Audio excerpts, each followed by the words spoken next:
84 खेत का शाप। भाग एक। डर की पहली दस्तक। गढ़वाल की पहाड़ियों में बसा छोटा सा गांव बुरांश खेत, जहां सुबह की धूप ओस में भीगती घास पर पड़कर सोने जैसा चमकती थी।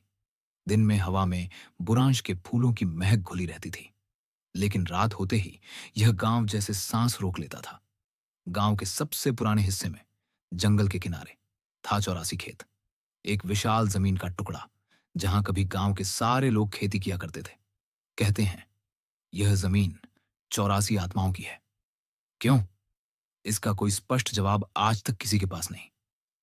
बुजुर्ग कहते हैं ये 84 खेत नहीं, बल्कि 84 आत्माओं का बसेरा है।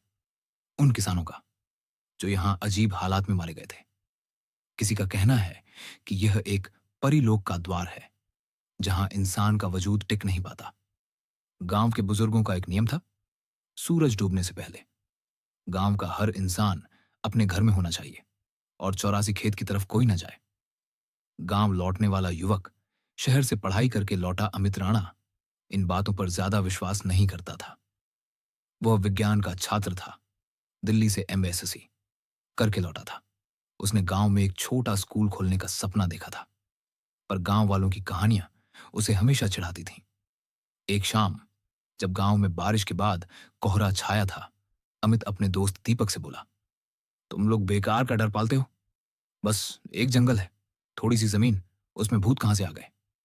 दीपक का चेहरा गंभीर हो गया। अमित, मैंने अपनी आंखों से देखा है। एक रात मैं मवेशी ढूंढते ढूंढते उधर चला गया था। खेत के बीचों बीच एक औरत खड़ी थी, सफेद कपड़े में। उसके बाल जमीन तक थे और पैर उल्टे थे। जब मैंने आवाज लगाई तो उसने मुड़कर मेरी तरफ देखा और फिर धीरे धीरे धुंध में गायब हो गई। अमित हंस पड़ा। यह सब अंधविश्वास है, मैं खुद जाकर देखूंगा। 84 खेत की रात। उस रात चांद बादलों के पीछे छिपा था। हवा में एक अजीब सर्दी थी। गांव के लोग अपने अपने घरों में दरवाजे बंद कर चुके थे। अमित टॉर्च लेकर अकेला निकल पड़ा। जंगल की राह पर चलते हुए हर कदम पर पत्तों की चरमराहट उसकी टॉर्च की रोशनी में उभरती। दूर से एक उल्लू की आवाज आई, फिर किसी अज्ञात जानवर की चीख। जब वह 84 खेत के किनारे पहुंचा, हवा अचानक ठंडी हो गई।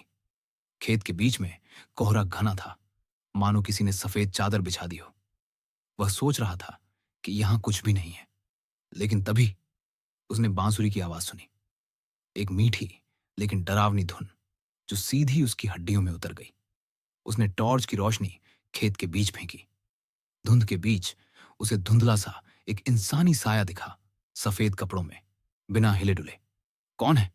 उसने ऊंची आवाज में पूछा। साया धीरे धीरे उसकी तरफ बढ़ने लगा। हर कदम के साथ बांसुरी की धुन तेज हो रही थी। अमित का गला सूख गया। उसने टॉर्च का फोकस बढ़ाया और उसकी सांस रुक गई।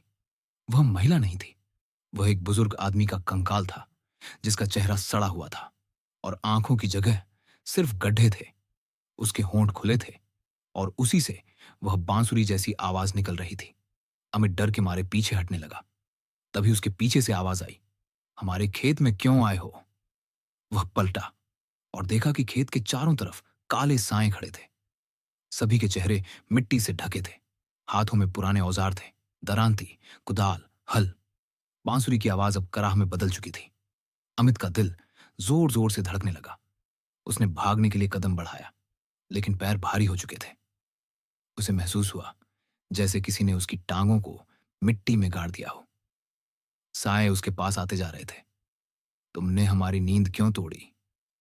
तुमने हमारे खेत को क्यों अपवित्र किया? अमित चिल्लाना चाहता था, पर उसकी आवाज गले में अटक गई। तभी अचानक खेत के बीच की जमीन हल्की सी हिली और वहां से एक काला धुआं उठा, जिसमें 84 चेहरों की आकृतियां उभर आईं। अमित की टॉर्च उसके हाथ से गिर गई। अंधेरे में बस सिसकियां और कराहने की आवाजें थीं। उसने आखिरी बार देखा